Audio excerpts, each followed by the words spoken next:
Hey everyone, it's been a bit of a long day for me today, so I don't know how many chapters we'll read. It might just be one or two, but we're going to get some reading in.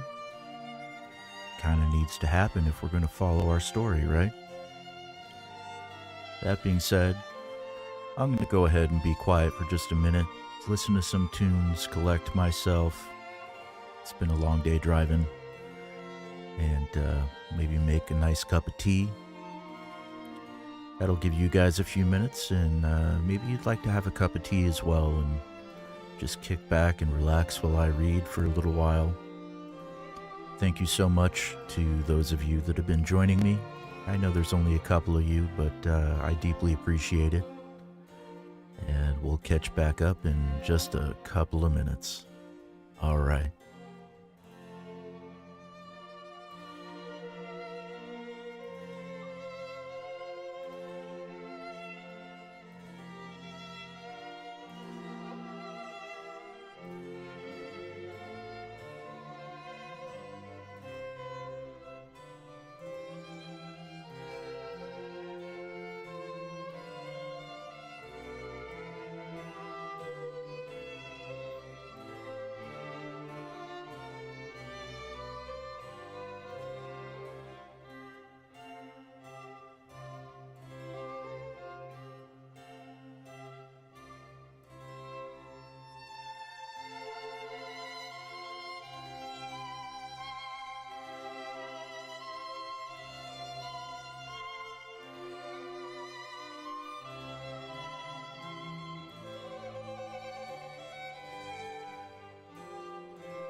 All right, everybody. Hopefully you've gotten your cup of tea and you're ready to join me as we're just about to get started.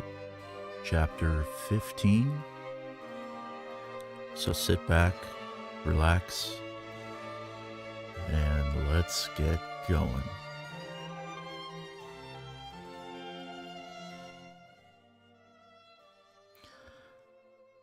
All right. Chapter 15. By the time he reached Sylvia Piston's shack, the wind had died utterly, and the whole world seemed to wait. He had been in desert country long enough to know that the longer the lull, the harder the blow when it finally came. The queer, flat light hung over everything. There was a large wooden cross nailed to the door of the place, which was leaning and tired. He rapped and waited. No answer. He rapped again. No answer. He drew back and kicked in the door with one hard shot of his right boot. Small bolt on the inside ripped free. The door banged against a haphazardly planked wall, and scared rats ran skittering in flight. Sylvia Pittston sat in the hall, in a mammoth ironwood rocker, and looked at him calmly with those great and dark eyes. The stormlight fell on her cheeks in crazy halftones.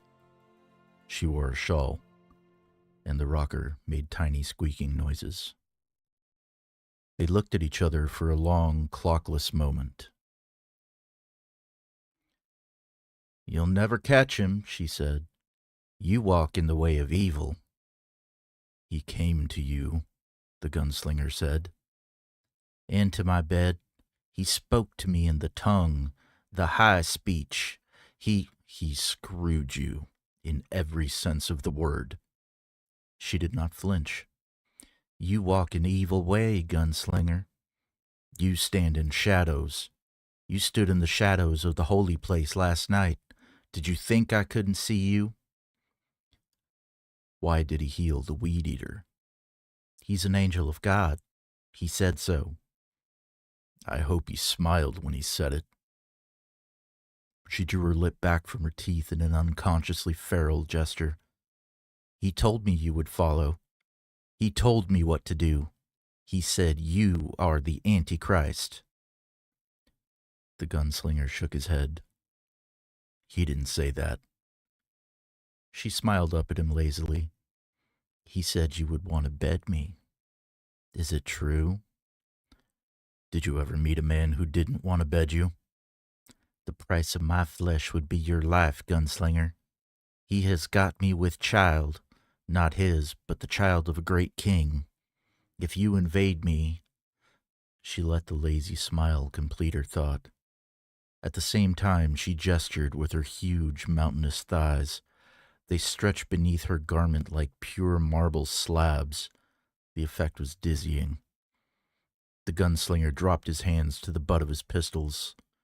"You have a demon, woman, not a king. Yet fear not. I can remove it." The effect was instantaneous. She recoiled against the chair, and a weasel look flashed on her face. "Don't touch me! Don't come near me! You dare not touch the bride of God!" "Want to bet?" the gunslinger said. He stepped toward her, as the gambler said when he laid down a handful of cups and wands. "Just watch me." The flesh on the huge frame creaked. Her face had become a caricature of terror as she stabbed the sign of the evil eye at him with pronged fingers. "The desert," the gunslinger said. "What after the desert?" "You'll never catch him. Never, never. You'll burn. He told me so." "Oh, I'll catch him," the gunslinger said. "We both know it." "What is beyond the desert?" "No." "Answer me." "No." He slid forward and dropped to his knees, grabbing her thighs. Her legs locked like a vice. She made strange, lustful, keening noises. "The demon, then," he said. "Out it comes." "No." He pried the legs apart and unholstered one of his guns. "No, no, no." Her breath came in short, savage grunts. "Answer me." She rocked in the chair and the floor trembled. Prayers and garbled bits of scripture flew from her lips. He rammed the barrel of the gun forward. He could feel the terrified wind sucked into her lungs more than he could hear it. Her hands beat at his head. Her legs drummed against the floor, and at the same time the huge body tried to suck the invader in. Outside, nothing watched them but the bruised and dusty sky. She screamed something high and inarticulate. "What?" "Mountains!" "What about them?" "He stops on the other side. Sweet Jesus, to make his strength. Meditation. Do you understand?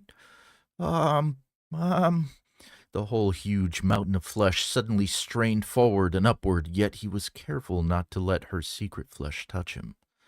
She seemed to wilt and grow smaller, and she wept with her hands in her lap. "So," he said, getting up, "the demon is served, eh? Get out.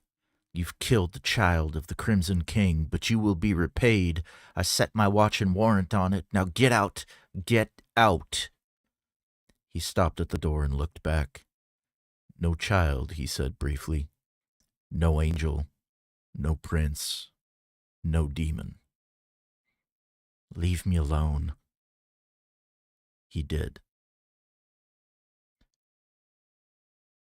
Chapter 16. By the time he arrived at Kennerly's, a queer obscurity had come over the northern horizon, and he knew it was dust.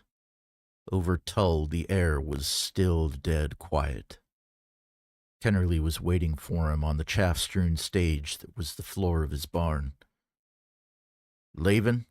He grinned abjectly at the gunslinger. "Yar." "Not before the storm?" "Ahead of it."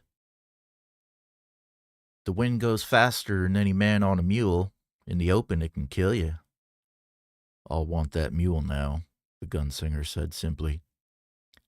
"Sure," said Kennerly, but he didn't turn away, merely stood as if searching for something further to say, grinning his groveling, hate-filled grin, and his eyes flicked up and over the gunslinger's shoulder.